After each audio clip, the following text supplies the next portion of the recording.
Is everyone good? Do you think we're good to go? Yes. Okay. I'm feeling good. All right. I'm ready. Oh, yeah. All right. Everyone's ready. Bo is front and center on this thing. This video's freaking me out. Captain, my captain. All right. I'm sorry. It's all good. Here goes, everybody. We're going to get it started. Thanks for being here. Starting a tad late, but not too much. This is, by the way, the time you should put in your little timers, calendars, or whatever, or check your alerts from Twitch. This is when we plan on doing this when we go live on Saturdays. So 3 p.m. Mountain, it's 5 p.m. Eastern, 2 p.m. Pacific. And thank you all for being here. It is awesome having you here. Okay. I think we're ready. So here goes. I'll just do a little countdown, start a little thing. Oh, big thanks. Shout out to Eric Van Skyhawk, who provided this rad music that I think is perfect for our campaign, at least this season. So we'll play that and we'll get going. Here we go. In 3, 2, 1.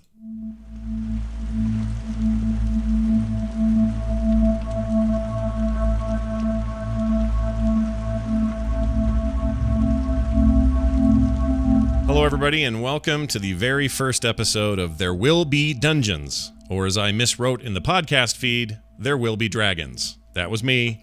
Totally my mistake. Oops. But thanks, everybody, for letting me know that I did that. We're doing this finally. It's finally happening, and I am very pleased to tell you who's here. So let's do a little broad introduction of everybody around the table. We'll start with our impenetrable, insanely intelligent, and fantastically dressed Bo Schwartz, our dungeon master for this series. Hello, Bo. Thank you for the unjust introduction. I don't know why you're impenetrable. I'm a little worried that that's a thing I said. It's because you've been trying, and I've never really been able to penetrate Bo the way I wanted to. Anyway, there's Bo. It's good to have you here. In a second, you're going to get to tell us all about what's happening. Bo is literally the captain of our ship, and you're not going to have to hear me waffle on too much. But also joining us, Kristen, right up there in that corner. Kristen, hi. Hi, how are you today? Good to see you. I really should put people's names below your video. Why didn't I do that? That's a thing for a later time. You also shouldn't shower one guest with compliments and then say nothing about the next one. I love Kristen. There's no my love for Kristen. I don't need an introduction. Yeah, it knows no bounds. It's all up in there. I feel similar feelings for Kyle. Kyle Ferguson down there in the corner. Hi, Kyle. Hi. Hi. It's good to have you here. There's a lizard behind you. I don't want to freak you out or anything, but yeah, careful. I love this guy. I'm excited to share him. And then finally, John Jagger down in the final corner. Hello, John. Oh, hello. Hi. How are you? Hi.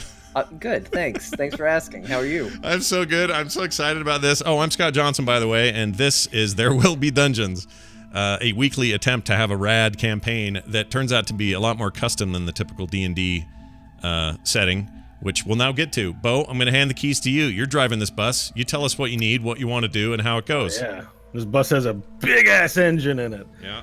By the way, can I just say that, I don't know about you guys, but ever since we started the episode, this feels like a first date. I got the first date feeling, and everyone's saying awkward things. It's great. You don't have my armpits are sweating. You don't have it's not like you can't get up and move around the room, though, right? You're not feeling that kind of first date kind of moment, right? You don't have No. Okay, It's more the armpit thing, less of the can't walk thing. All right, we're about to begin the adventure. So, does anyone have any last words? No. Oh. I love this, though. I love this finality. This is amazing. And you know what we should probably say before you go? As I would just say this: our plan for this partly was built out of we're all like friends and we'd already laugh together and have a great time together. You're going to get a lot of that here. If you came expecting a completely 100% self-serious role play, I have bad news for you. Those aren't any fun to watch anyway, and there are plenty of those out there. So go check them out. I mean, no mean words to those people. They would get what they get. But we're going to have a blast. We have cool characters. We're going to laugh. Some of us are dumb. I'm mainly talking about me. And it's going to be great. So with that said, Bo, take it away. All right. I'm going to take it away in a second. I forgot that there is an important thing that we're going to do on the show we're going to do here, which is just to establish not the rules of the game, but some rules for us, which is just to say that for a lot of us, we're beginning to play this game. It's been a little while, or we may have questions, so I don't want anyone to feel like, at least for now, we're slowing down the game by asking or seeking out questions. I know I will forget everything in about 10 minutes. Great. That I know about the game. All right. So that said, anyone else have anything? Nope. All right. I take it away. I gave myself my own take it away. All right. Fine. Do we have to roll for how much longer you explain this, or no? We don't have to do that? No. Okay. I'm going now. All right. So this campaign, welcome to the as yet untitled adventure for There Will Be Dungeons in this new campaign setting. But it's not new. It takes place in a world very familiar yet alien to you, a little place called Earth. Whoa. And the Earth is covered now in wasteland. There are no oceans. There is no winter. It is nothing but endless dust. The wastelands are calm and desolate. The resources here are scarce and earned with great difficulty. Its stillness is punctuated by savage gusts of violence, forged with the heated purpose of greed. Bastions of hope and civilization remain, though their embers diminish and are close to extinguished. One such place in the wasteland is Dust Hill. Many have struggled and starved while passing within arm's reach of Dust Hill. It lay nestled into a naturally formed alcove along a range of red rocky mountain. On the side, which would normally be open, giant red rocks form a natural rampart and a winding path to the inside, effectively making it invisible to all but the most observant. Its nature was improved over the centuries by its citizens, and it possesses a defensible gates and defensible positions atop the range of red rock that serves as its shield raised to the hostile lands. Its exact history and foundation is long forgotten, but it has been ruled by a long bloodline of hill masters, whose methods of rulership may have varied over the centuries, but is founded essentially on the spirit of mutual survivorship and cooperation. Although populated by generations of farmers and workers from within, it readily accepts the lost into its ranks after a thorough vetting by its scoutmasters and maintains trading relationships with trustworthy and independent hunters whose nature makes the wastes more habitable for them than most. The village of Dust Hill is populated by peoples of all race and religion, farmers, builders, defenders, and some specialized in the mechanical arts. It has little time for the higher pursuits of knowledge. It's a village proper. The village proper is lined with mud huts, with a few long-standing wooden and metal barns which serve as meal halls or supply storage. The dark farms are found in the back of Dust Hill, in the caves under the Red Rocky Mountain, where they farm such things as pigs, cows, chew worms, and they do actually have some wheat and potato and a bean farm kept going by an ancient irrigation system. Finally, there is a garage, and within the garage, those who are skilled with mechanical arts repair machinery and attempt to build new machines from the husks of broken equipment and ancient metals. Dust Hill's most important feature, however, is the well of water at the village center. It operates by way of a valve where, when open, the seemingly limitless supply of water is brought from deep underground to the surface. The hill masters of Dust Hill have explained that there is an ancient pump built by a long-dead colony of dwarves that operate below, inaccessible to the residents of Dust Hill today, as it is buried under miles of caved-in red rock. Many lament the day this seemingly endless supply of water will end. However, the well has stood for many centuries, and the pictograms of the village on the village rock serve as documentary proof of this, which is sufficient enough to purchase belief from its citizens. So over the course of recent years, you came to this village with nothing but pain, anger, sand, and incurable thirst. Over time, its comforts and relative security repaired your body and gave your existence some purpose beyond simple survival, with the exception of one of you, I understand. While your time in Dust Hill has been a respite from the ravages of the wasteland, filling your bellies, but also offering nothing of spiritual sustenance to quell the hungering disquiet in your being. It is here we begin the tale of your ultimate destiny. It is here where the road begins. Whoa. All right, so we're going to start now with with their character Stanley Billings. Stanley Billings. Stanley Billings, the half elf, the bard, or Yeah. as we like to call him, the politician. Yeah. You're in this Everybody, town. I'm really glad we got one of those, by the way. Everybody needs a damn politician. What would you be doing on a typical day in Dust Hill? Tell us about what you're doing today. Well, for Stanley Billings, there's really only one way to spend the day. The day for Stanley Billings is to rally more to the cause, and that is to go out and see my people. The people of Dust Hill are on the right path. They've taken their first steps. They know that society is the true calling of this world, and I'm going to call upon them a higher purpose to band together and build something even bigger and brighter. Okay, so that's great.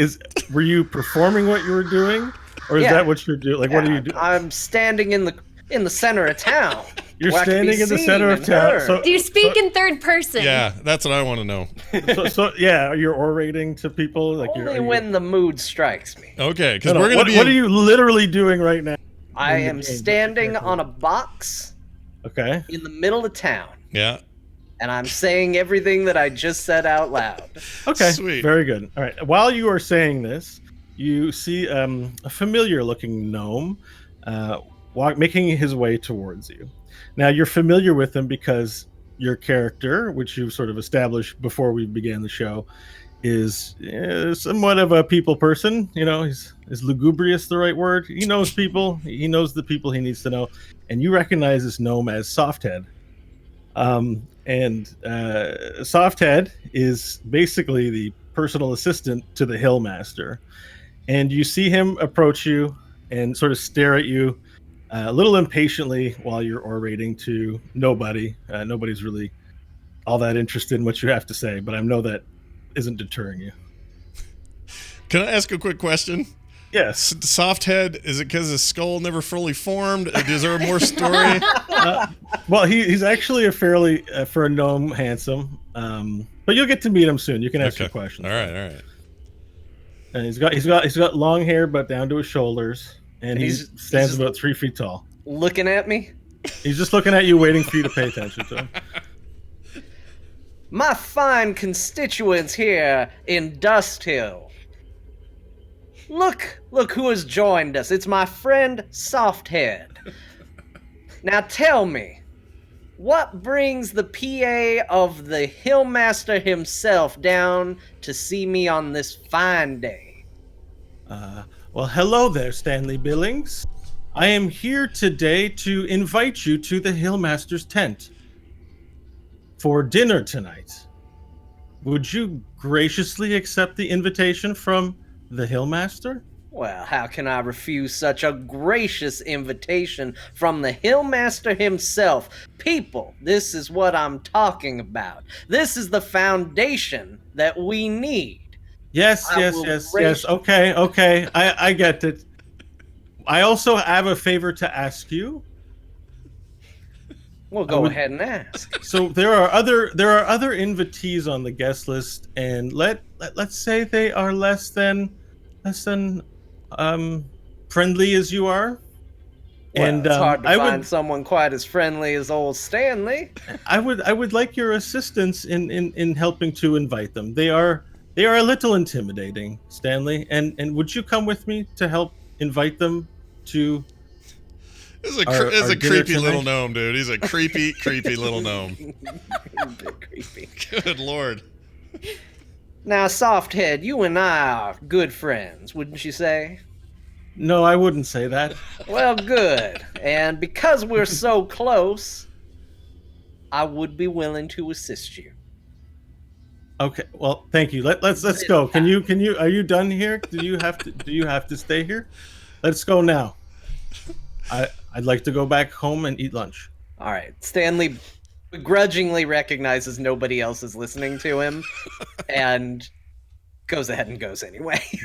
So before we head out, here are the list of people that I don't know who to do next. I have the horned lady in town. Do you know who I'm speaking about? Well, there are many people in town, and I've met many of them. There's only one horned lady in town. You know who I'm speaking about? Horned? Or okay. All right. Would I know who he's speaking about? Yes. She's speaking about the tiefling that is a resident here. I mean, how familiar do you think I would be exactly? Well, you've described me before the show as being someone who knows who all the people are. You know, who's very social, who's very cunning. He's talked to everybody, whether or not he's given them enough time to know them. You've lived here somewhere between 3 to 6 months. You don't know them by like you've lived there long enough to know people, but not long enough to be like I know who everyone is kind of thing. Somewhere in the 6 to 9 months range. I'm going to assume, my friend, that you are speaking of the overly optimistic tiefling that I've seen wander through here on occasion. Yes, sure. Yes. You used a lot of words for that answer, okay? But yes. Do you want to ask her, come with me to ask her Words are the first? most magnificent gift we are given, Softhead. I would encourage you to reach further beyond your limited capacity and strive for something greater of yourself. He just looks at you defeated. He doesn't say anything. And so let us Can we go now? Can we go now? Yes, we can go. Okay. Go. So, Ori, is it Orifi or Orify? Orifi. Kristen. But I go Orifi. by Hope. Okay. So, would you prefer I refer to you as Hope or Orifi? Let's go with Hope. Let's go. So, Hope. It's an average day in Dust Hill. You've recently become a resident somewhere in the past 6 to 12 months. What's there isn't much to existence here apart from surviving and being a part of the community. What are you doing on a typical day in Dust Hill?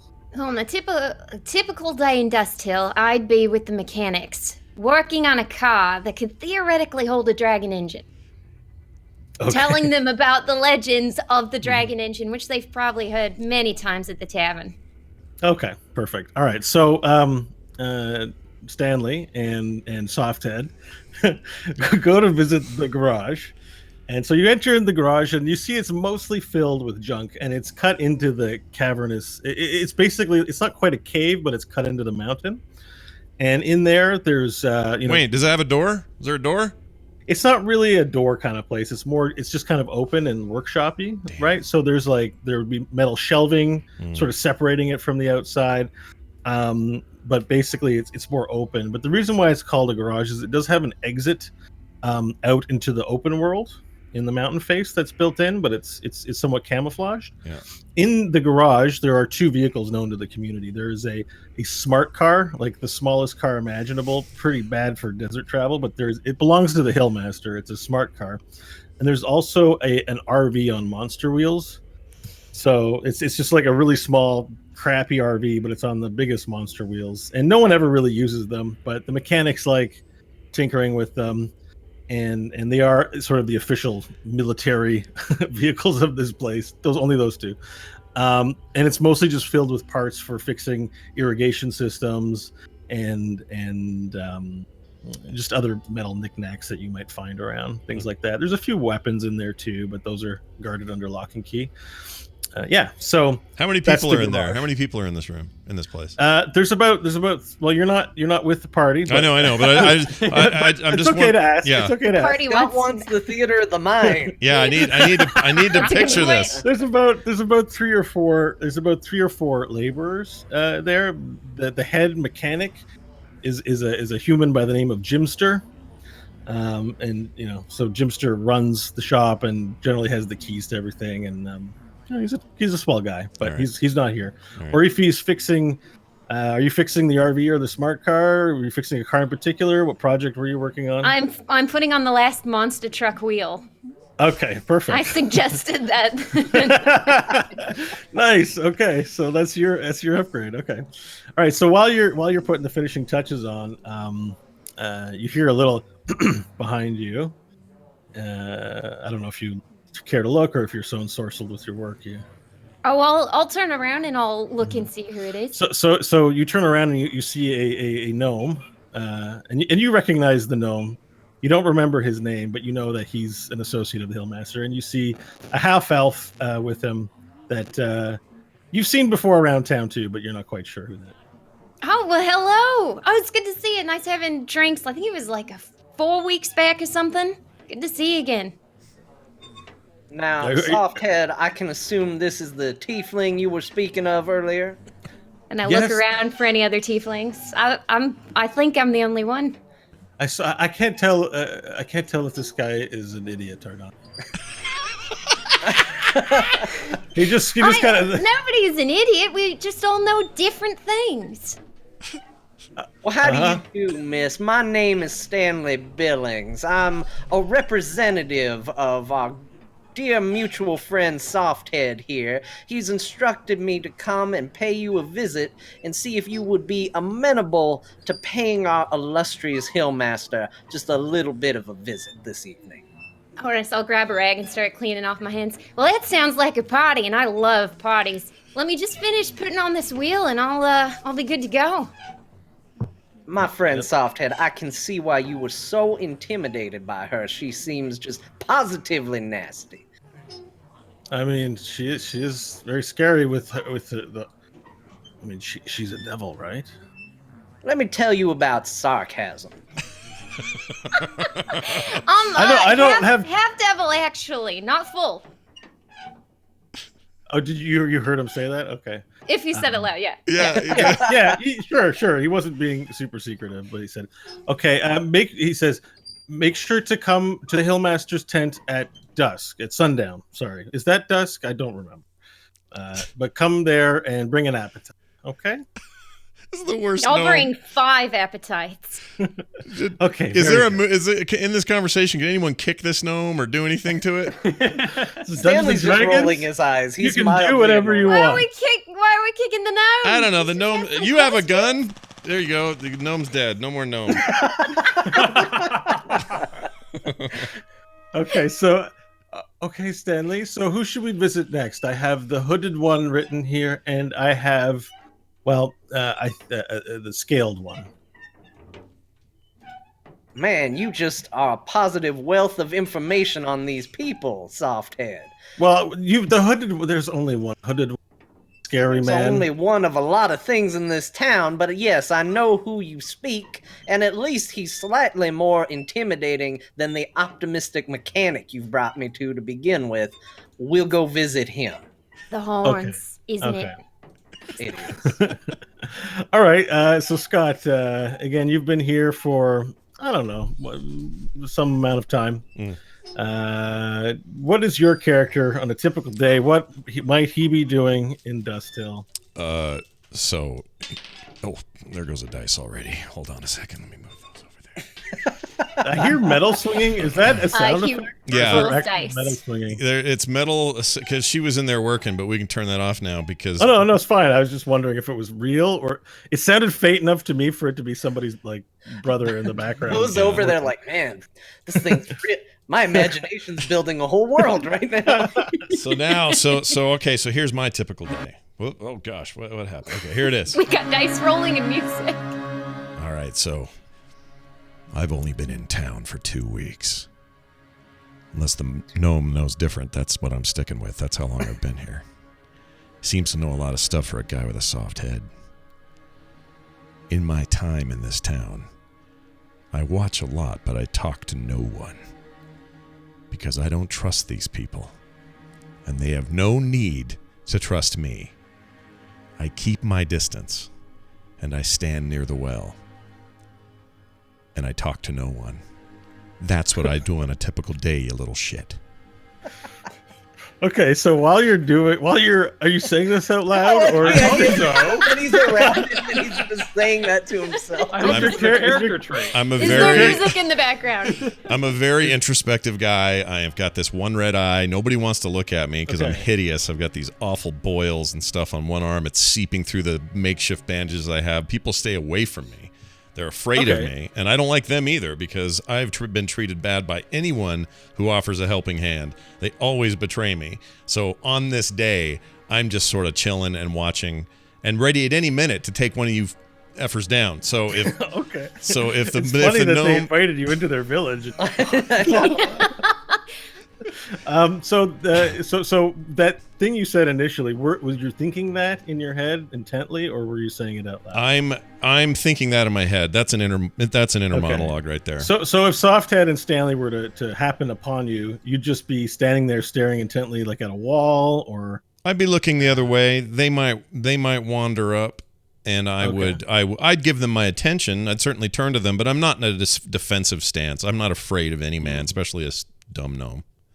okay. So Softhead and Stanley, are you in a hut? Are you outside doing this? I'm outside. I'm outside. I'm hooded. I've got my staff with me because why wouldn't I? And here comes you guys. You guys are walking up. Those are little gnome feet. Can you hear them? I can hear them. Yep. So Softhead and Softhead. Now we're looking at a man with a hood. I'm going to guess that this is the man with a hood you're looking for.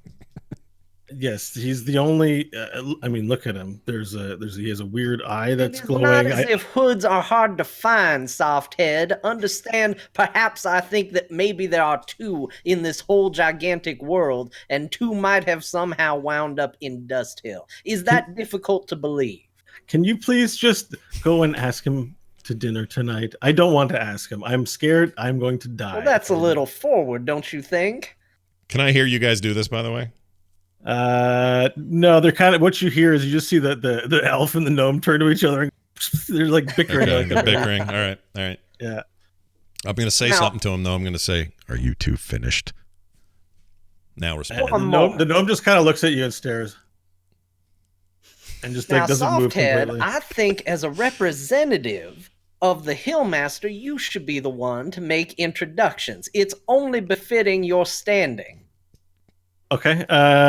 So you want to have him do the introductions, even though he asked you for help, and Uh-huh, he's clearly scared. I Can do. you roll our first roll? Can you roll a Oh my persuasion gosh. check? You guys, it's our first roll. Hold on, I made a sound for this. Here's the first roll. Hold on. It's not. We never pair it again. It's the one time you're ever going to hear it. That's it. That's the first roll sound. Wow, that's good. Yeah. All right, first roll, persuasion check, you said? That's right. 19. Okay. Then you've included your skill store in that. Just want to make sure we're going to the It pace was of it. 13 plus 6. Okay. So you rolled how much? Sorry. That's 19? 19, right? Damn. Yep. So you relay your argument to the gnome, and the gnome sees that he is he's a public servant, and feels that he is being called to task. So he says, "Oh, hooded one, please join us for dinner tonight at the Hillmaster's tent. You have been summoned." And then as he finishes saying that, you hear a little squeak of a fart come out of Ramon. And he's clearly quite nervous. Okay. Well, my answer to that would be, I don't know you. I don't know any of you. Why do you want me to go? And he sort of just freezes for a second. I Oh. go ahead and put my hand on poor Softhead's shoulder and kind of usher him back a little bit. Like, good job, there. My fine sir, you are a part of this residency. You've been allowed time and an environment with which to simmer within the glorious hills of Dust Hill. Now, this fine gnome, dumb as he may be, represents the illustrious Hillmaster that has been so kind to allow you to stay within these walls, and they're asking you to join them for a dinner. I would think that the least you could do is abide by such a request. I'll only go if the Kentucky Fried Chicken guy stays here. The Southern gentleman. No, here's what I would say. I'd say, I'll go, but this better be worth my time. All right, gnome. The gnome just sort of walks back. He's done talking to you. He just walks away. He's just too scared. Well, he should be frightened. It's a scary visage, man. I'm all nasty and Yeah, Oh, gosh. you Sorry. That he's been shot. Sorry. Shows up. That wasn't supposed to play. But no, Right in the the foot. gnome did not off himself when he looked at me. He's so intimidated. He just wandered over the hill and shot himself in the head. Got a little excited with the fingers there. Sorry. Anyway, but yeah, Okay, I'm foreboding. I'm really tall, and it's scary. So I don't blame him. A gnome should feel that he way. couldn't hear your thoughts, but when he looked at your face was like manifesting its thoughts, which is like, Yeah. you know. I mean, there are some. Yeah, There's some. I mean, he mutant, was scared for a reason. There's All right. some mutant people in this place. There are some ugly, messed up folk. But this is maybe the scariest, dark, shadowy figure he's seen in a long time. Okay. So I mean, the gnome's left. Stanley, I don't know if you're staying around any further to hang out with the hooded one. I'm good. I'll follow my soft-headed companion here. Okay. All right. So, the Softhead approaches you one last time with one more thing.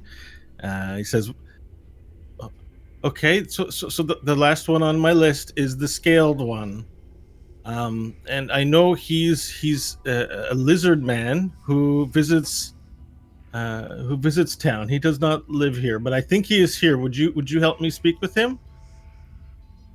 Let me guess, he's the only lizard man in the town.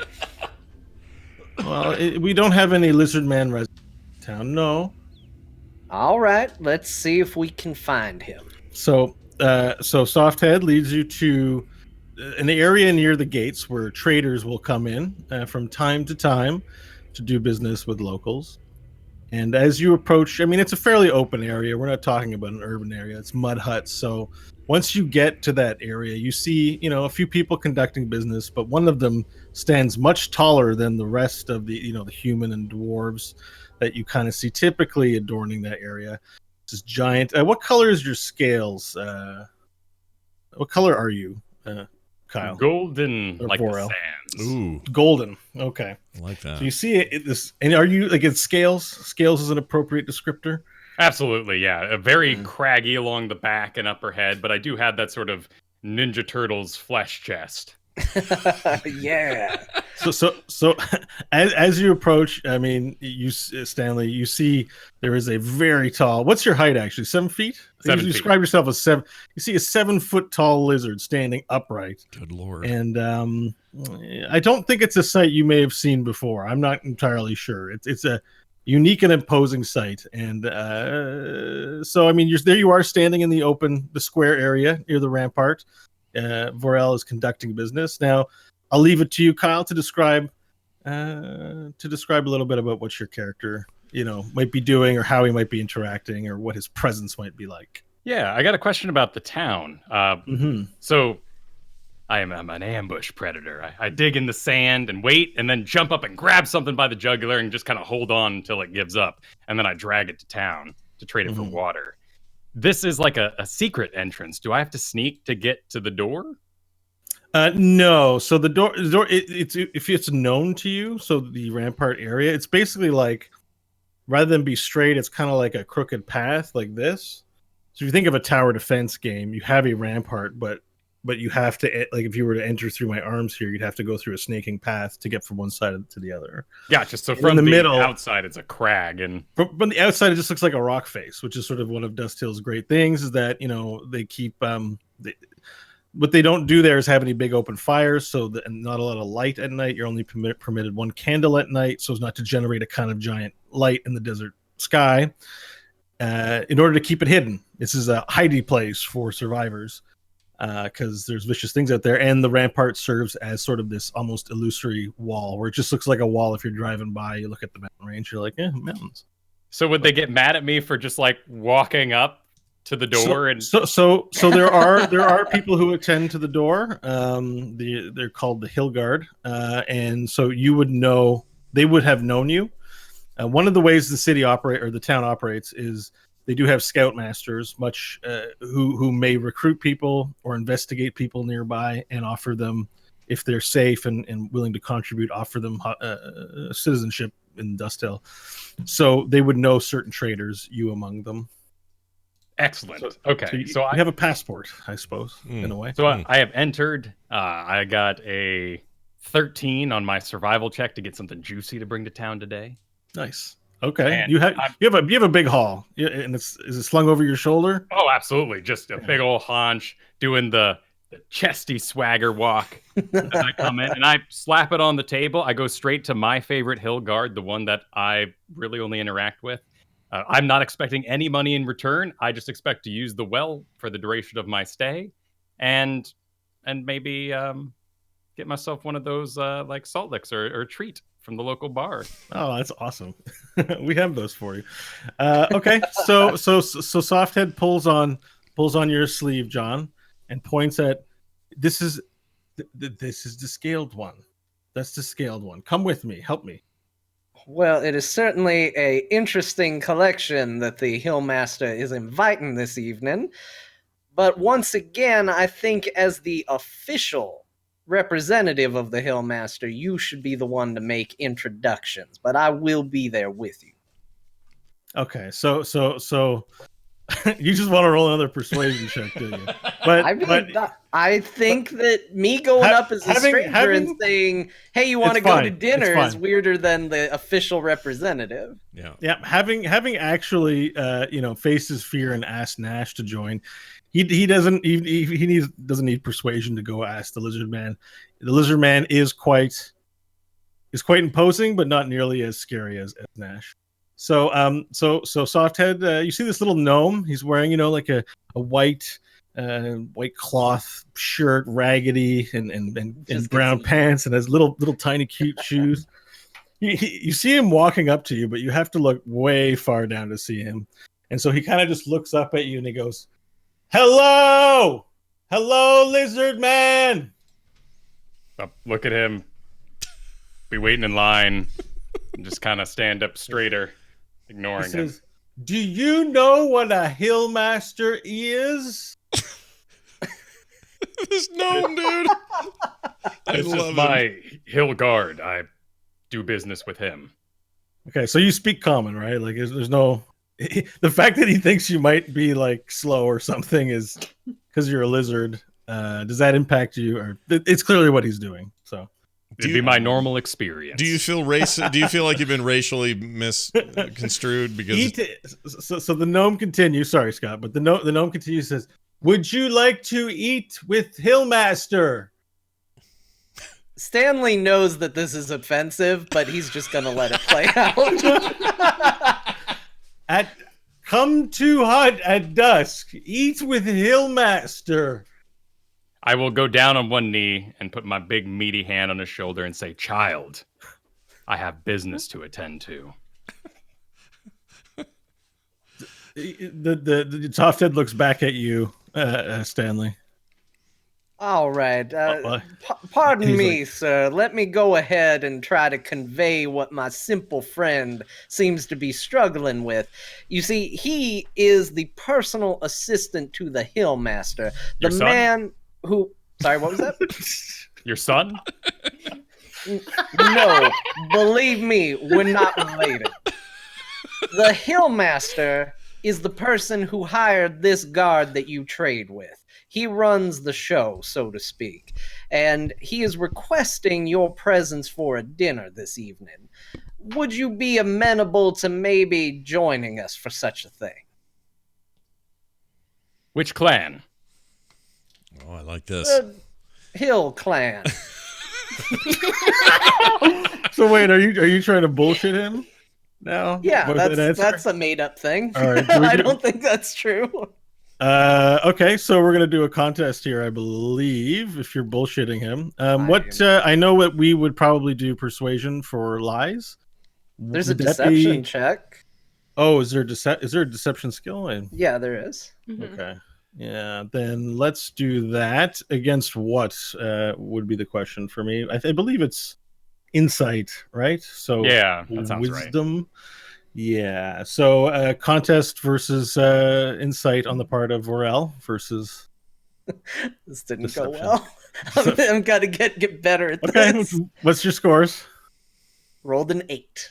Well, I rolled a 6. Or I rolled a 2 plus 6 for an 8. 10. Vorel. Crap. All right, so Vorel, you clearly know this little fleshling is Well, he's not as little, but everyone's little to you. This fleshling is lying to you. He's pandering to you as so many do.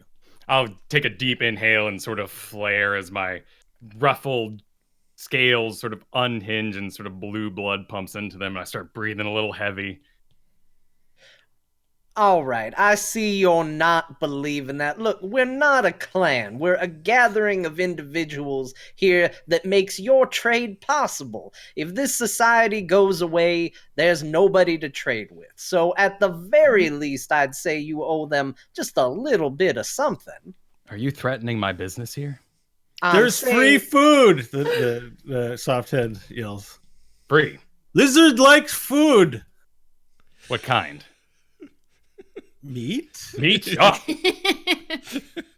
Fan of meat. Potatoes? Warriors drinks. Is that a question? Yes. We have special wines for this occasion. The fruits. Very good. I will attend.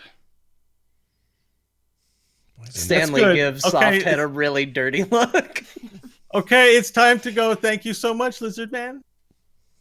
And Softhead scurries off without Stanley at this point, having been done and having probably need a change of pants because of all the scary people he had to talk to today.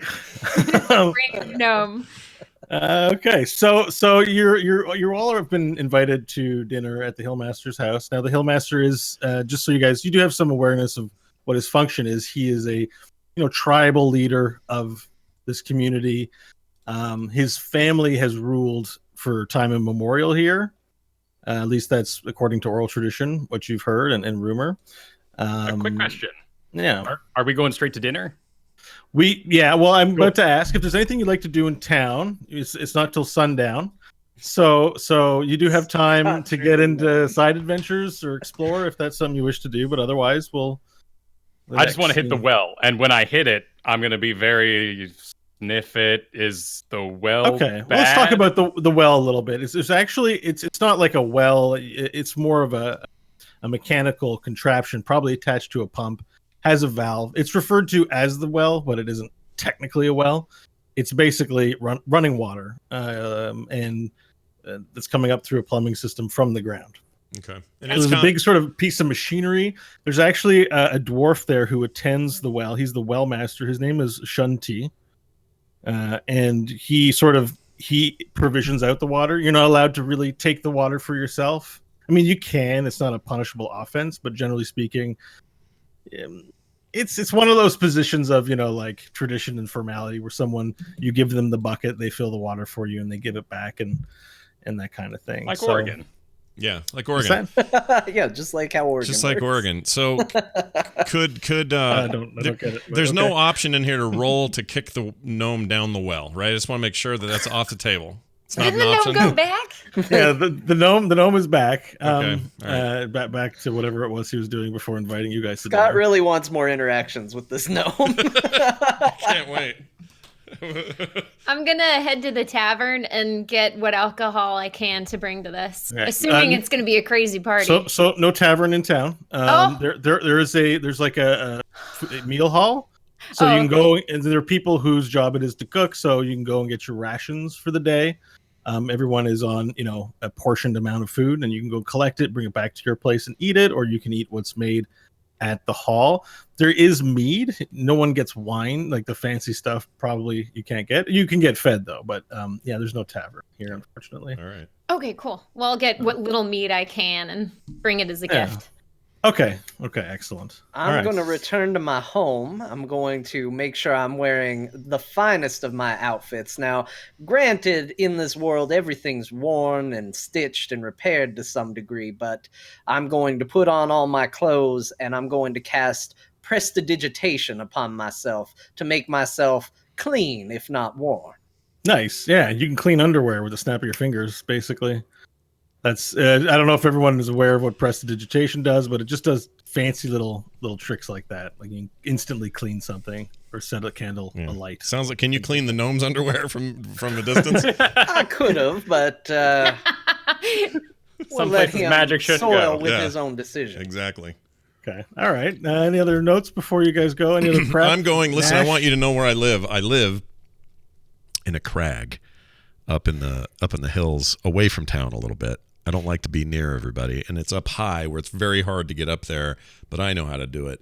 And I sleep in there, and I don't need much. I don't have bedding. I don't have any kind of skins or coats. I lay there in my leathers, and that's where I sleep. And sometimes I'll make a fire. So here's a fire.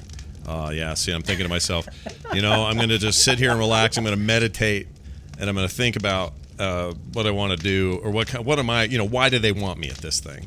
I'm thinking about. So you don't live in town then? No, I don't. I come into town by day, keep an eye on What do you things. come into town for? Usually to get food, because I don't want to kill my own food. Okay, and you trade anything for the food? I mean, so one of the things that's interesting about the dynamic here in Dust Hill is if you want food, you got to work. Right. So you have to farm. You got to do something to be part of the co-op.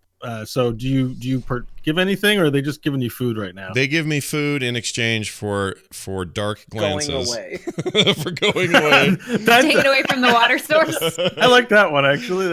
I think we go with that. No, you don't know why they give you food. There's some intimidation involved. There's me asking and people saying, "Well, we have food," and there's a real kindness to some of these people, but. I've also I intimidate them. They give me food. Yeah. I call them kind. Yeah. what a kind people. I am sometimes paid with food to chase animals, varmints, mutated rats, things like that out of people's places of business, out of their homes. So if that's a problem, I'm not really an exterminator, but I'm known to be able to go in there and make it so these creatures never come back. And they don't know why that is. They just know it's worth the food, so they pay me in food. Okay, very good. So are you bringing anything to the dinner tonight? Or no, I'm going to bring... no, I'm not bringing anything, because I don't trust this. I don't know why I'm being asked to come to this. And no one said, the gnome didn't say to bring in anything, and Colonel Sanders did not say to bring anything either. So I am not bringing anything. Wow. This sorcerer is spicy. Oh, he's a bastard. He's a super bastard. So, Vorel, you got your water. Any prep for this thing? So I approach the dwarf at the spigot and pass him my water skin, and I'll make an insight and ask him, "How's the water today?" Okay. 18. Okay. He looks at you a little incredulously. You may not pick up on that as much, but because of he's a dwarf, you're a lizard, and he says, "Water's fine, just like every day." It's a queer question. I take it back from him. Between an arrowhead and an aquafina. I keep one eye on him as I taste it. Does it taste normal? It tastes quite refreshing, actually. It's delicious water. The well is functioning. This dinner is to celebrate my victories.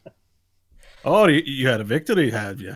Very, very many victories. Did you kill someone? Oh, wow! This dwarf is like measure of victory is to kill a man. Yeah, he's right up in it. I like this. Occasionally. Oh, but what are you celebrating? You seem quite enthused. I have been invited to the clan leader's home. He is to celebrate me with a feast, I've heard. And the well isn't broken, therefore he has no duty of me, and it is merely a celebratory gesture. The dwarf Shunti looks at you a little. He takes sort of a pause, and you kind of read his expression as somewhat a little. He's like, "If I were you, I'd be careful of that little master. Now he's seen fit to give me this position, but I don't trust him farther than I can spit." He's turned into a Russian dwarf right before our very eyes. Yeah, did somebody... I'm casting this from my crag. Sorry, go ahead. Tell me, is his hide thick? What natural weapons does he possess? Do I fear him as a warrior? Oh, he's a right weakling. It's just there's something funny about him. He's a little strange. I went Russian at the end. I like it. I'm sorry. I will enjoy my water and wander off. Satiated with my answers. All right. Okay. All right. So we fast forward a bit. You guys are go off to your various activities of the day that you normally do. Scott's thinking really intensely about how much he hates everything. John is trying on clothes. Not John, but Stanley. Stanley's trying on clothes. Nash is thinking really intently to himself. Vorel is in euphoria right now. I think it might be the happiest lizard on the planet today. Lizard folk. Oh, I am splayed in the main town square, just waving at everybody. Do you wear a loincloth, by the way, or no? No, butt naked. I mean, I have one of those dino junk bumps, but other than that. Oh, so you don't have a traditional dog? No. It is. I'm just trying to get the full picture. Tucked up inside. Folded. Yeah. Oh, I see. Right. Cool. And Hope is in the garage working away. Probably didn't really think much about the invitation, except that you were happy about it, and you said you were prepping for bringing some of the food rations from the shanty to the Hillmaster's tent.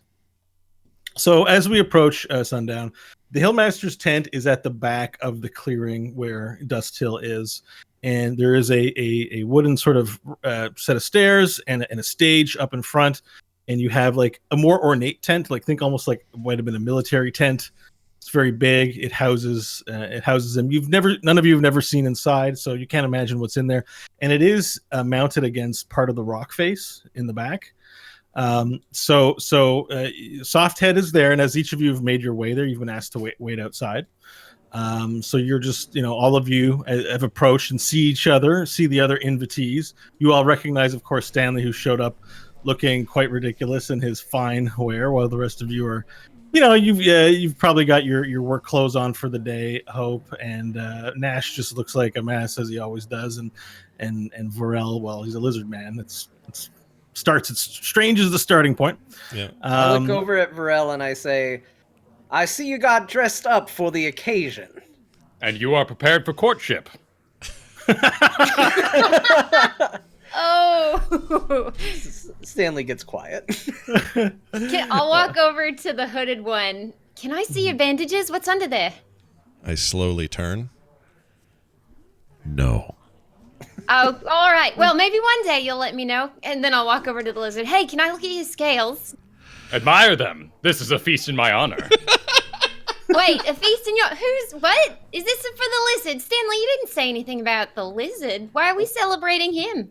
While they are talking, I want to use prestidigitation to conjure a small, fluffy cloud over Vorel's private area.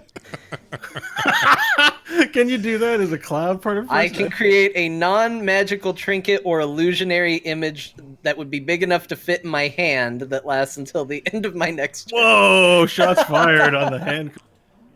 Wait, this will hover over whose junk? Lizard man. Oh, Vorel. All right. As a form of censorship. Okay, let's say it works. It's very small. Shots fired again. Very small cloud hovering in front up. Yeah. Covering his private area. It's the evening. It's cold outside. As you cast the spell, you notice out of a corner of your eye, Stanley, someone there's a woman standing near a tent. So there's a clearing between the Hillmaster's tent and regular Mud Hudson tents. You notice someone sort of staring off at you in the distance. Sort of a woman, about 30s, brown hair, human, sort of clinging to the side, kind of undercover, sort of looking at you. And as you notice her, you see like a little finger come out and ask you to come over. Okay, I go over. Okay. Hey, Stanley, where are you off to? The courtship has begun. Let him be. Courtship? I didn't know Stanley was dating anybody. Is anybody here dating anybody? And I'll start talking His to you. florals are extended. What's that? His florals all extended. Of course he's made. Florals are... This is my favorite lizard of all time. I love his attitude. So, he reminds me of like Worf or something. Like not Worf, but just that kind of just that vibe. Like a little bit clueless, but full of all sorts of honor. It's amazing. I love him already. All right, so Stanley, you approach the woman. Now, as someone of the people, it is someone that you recognize, but that you haven't really interacted with before. Okay, and so as you get closer, she speaks in a hushed tone and says, "Hello, you don't know me, but I'm wondering if you could help me. I heard that you are going to have dinner with the Hillmaster today, and Look, I'm raising my son on my own, and we just don't have. They don't give out enough food in this town. Do you have any extra food rations, or can you bring something out for me so I can feed my child, please? Stanley kind of stares at her for a moment as she goes through all of this, and then he does a deep bow, and he says, "Good evening, madam. My name is Stanley Billings. It's a pleasure to meet you. Might I get your name first off?" She says, my name is Talia. Talia. And I understand the plight of a single mother. It can be hard, for sure, especially in this day and age. We must all work very hard to get nearly anything. I will, of course, do everything in my power to help you. Now, what exactly is it that you're hoping for me to do? We just need food. If you have extra rations, if any of them have extra rations, your friends over there, or if you can, I mean, I don't want you to say you're going to steal anything, but it's extra food. They're going to throw it out. If there's anything in there, can you bring it for me? I know when I look at you, I see a really good person. You clearly have an eye for character, madam, and I will tell you, I will do my absolute best to see what I can do for you. I am about to meet with the hill master himself, and I would be more than happy to see if there's just anything Stanley could do for you. Okay, and thank you so much. And if you need any favors from me, like I can, maybe fix your clothing or something. I'm sure there's something I can do. Stanley's thank offended, you so much. but he hides it quickly. Well, you know that she meant it, not the actual literal clothes you're wearing now, but she's just offering services. So, yeah, okay. I so she says, appreciate it. Talia, was it? My name is Talia, yes. You can find me. I'm 3 huts from the entrance down, 3 rows down, hut rows, and then the 5th hut in. Oh, I know the place. It's a beautiful neighborhood, Talia. You must be very proud. I will see you later. We are going to go to dinner right now, and it was just a pleasure meeting you. And I put out my hand and shake her hand. Okay, she shakes your hand, but her face sort of makes a confused look for a second, just because I think maybe you said this was a beautiful place, and she's just kind of like didn't expect you to say something weird like that. But she's like, "Thank you," and you can kind of pick up on that. And then she thanks you, and she runs off. No, I know it's not a beautiful place, but Stanley does how Stanley does. All right, so as this interaction, Softhead emerges from the tent and says, "Please come in. Dinner is ready." I enter first. Okay. Oh, well. Wait, Candy, we got to roll. Someone should roll for that. Yeah, we should fight for that. Oh, initiative for the door? Yeah. Yeah, initiative we for won't the door. I'm excited. Okay, are we doing initiative? Let's do initiative for the door. All right. Well, it won't be initiative because we're not entering combat yet. But let's make it a. I mean, it's athletics. Who can run fastest to the door? You guys are all. 19. Oh, oops. Hold on. Stanley's not participating in this, are you? You're too good for this, right? I'll participate, but if I get to the door first, I would stand and usher everybody else. I would say your DC is higher than everyone because you're further away from the door. All right. And you're telling me it's what? Acrobatics? What is it? Athletics? Athletics. No, I'm zero with zero bonus, but I got rolled an 18. Okay. We got 19 from Hope and Varel. I got an 8. I'm mystified by my crotch situation. Well, I got an 18 as well. Okay, well, Hope's the first one to the door. Jeez, she's a spry one. Yeah. So the fact that the rest of you didn't get first sort of doesn't matter in the order. Varel will be next. You're just kind of surprised at how sprightly and quick this young woman is, and she beats you to the door, and so you make a note of how impressive that is because very few people, get a leg up on you, Varel. I literally say under my breath and out loud through my hood, impressive. That's what I say. Can that be heard by anybody? Yeah, everyone heard it, including you. You have impressed me, and you're like, oh, I guess he can be. I will turn around and toast me like, we'll share a drink later tonight, friend. Yeah, and I'll say, we'll see. Warrior's drink. Yeah, we'll see. So, Scott, We betrayed. We're not going to share a drink tonight. I have a quick question about your character, Yeah. Scott. Just about his appearance, because your eye sort of glows in a lot of the artwork. Does it actually glow? It only glows when we're about to have some serious spell things happen. Okay. So when there's magic involved or nearby, so it's just darkness then. It's darkness, and I'm wearing my hood, but my hood also has kind of a cloak to it, and it's sort of wrapped around me, and is kind of hiding my tumors, even those that are sort of behind, that are sort of just gross, sticking out of the bandages or whatever. It looks to me, or it looks to you guys, like I am just this hooded dude with a cloak on, and at some point somebody's gonna have to ask me to take that thing off, and it's not gonna be it's not gonna be pretty. It's gonna be bad. Yeah. Yeah, well, Hope's intensely curious about your appearance. Oh, yeah. So you guys enter in one at a time, and you see basically the inside of the tent is a very large space. It's impressively large when you're on the inside, and you can see from right to left. There's a bed area with so it's got a bed and dressers and stuff, and then the center area has like a large dining table and mismatched chairs. The table's filled with there's food, there's meat, there's a giant plate of it actually looks like with beef on it. No one gets beef in their rations. It's crazy. It's like roast beef, giant roast beef there. A plate full of, it's basically potatoes with spices on it. There aren't that many vegetables planted here, but it does look succulent. And there's a few flasks, presumably with the aforementioned wine.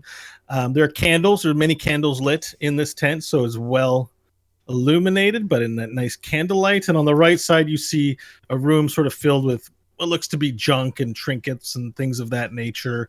Is there any fire in here? Is there a fire going? Well, there's no fire, but there's candles. There's like, I would say, a dozen candles throughout the dining area and various candelabras. All right. Lit. So, and in the center of the room, so you see Softhead sort of take off and walk towards a man who is seated in a much larger chair than the rest of you, almost quite throne-like. And this presumably is the Hillmaster that you've seen around town. He has long, poorly kept hair and a long beard. He looks like a homeless person. He wears a brown canvas robe. It's somewhat undone in the middle. And he's wearing so you can see his chest. He doesn't wear an undershirt. His chest is showing, it's very elaborate. This canvas sort of thing he wears. He has many necklaces. There are at least 6 different necklaces made of little wooden trinkets around his neck with little inscriptions in them. And he has bracelets. He's like 3 bracelets on one, 2 on the other, and he's got a couple of rings on one hand. And but apart from that, it's like you would literally think he's wearing boxers underneath this large canvas thing. But he looks more ornate than anyone in town. And he is sort of its patron.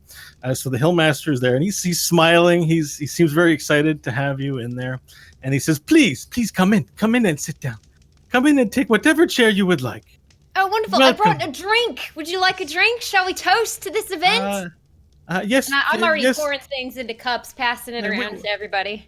Wait, we have plenty of good wine here. We don't need that. You could put that down. Thank you for bringing it. This is very thoughtful. Down it, and then I'll put it down. All right, sit down. Have fun. This is welcome. And so he beckons you in to sit down. I'm going to start pouring the wine then. I go and sit as close to him as I can possibly be at the table. Roll for initiative. Okay. A head to the table on the other side? Yeah, basically he's sitting at the head, and there are 2 chairs on either side, and there's a close chair and a farther chair. Is there a chair opposite? Is there a chair opposite him or no? No. Okay. No. All right. I'll sit further away from him. Yeah, I'll sit on the other side, further away. I'll be across from. Okay. From so Kristen. we'll have Nash on the right side. We'll have Hope on the left side, because he's facing his door where he's sitting in his elaborate chair, because the dining table is like right there in the entrance, which probably is normally a hearing place for citizen disputes and stuff, but is set up as a dining area. Was it a door? You said it was a door? There was a door there? Or is it a tent? Well, it's the tent flap. Like it's the door, but it's it's a tent flap. What if it was a metal gate? I'm just saying. Here we go. Scott casts Alter World. Yeah, there you go. Turns the tent flap into an iron gate. So Stanley, you want to sit next to Nash or Hope? I'll You'll be closer to the Hillmaster, but on which side? I want to be on the side that Nash is not on. Okay. But I actually no. I would have sat down first. I would have raced to sit as. You were close not to first. him. You were not first in. Not He in. Yeah, can but- which sit one you down wanna first sit though, down. because I'm busy pouring drinks for Okay. everybody, I Sure. pushed whether they past want the everybody. wine or not. Vorel, where are you sitting? The last available seat is next to the Hillmaster. Does his on chair the- have to have a hole in the right back side. for his big tail, or he can just sit in any chair? That's a good question, actually. How do you manage your tail with a chair like that? Yeah. I mean, if there is a hole, then I will do the shimmy and put my butt through the hole. But if there isn't a hole, then I will move aside the chair, go on Okay. my knees. The Hillmaster sees you're struggling with how to sit on this chair, and he goes, soft head, get this man a stool. This chair does not work.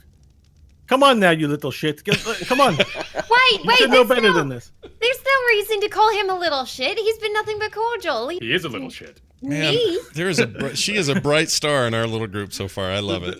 The Hillmaster says, I am so sorry. We'll be starting dinner soon. We'll just get a chair that's proper for a great lizard. Oh, and I really shine that Nice. stool. So Softhead comes scurrying up and he looks up at you and he sort of offers you this stool-like chair that doesn't have a back on it that would be more appropriate for you.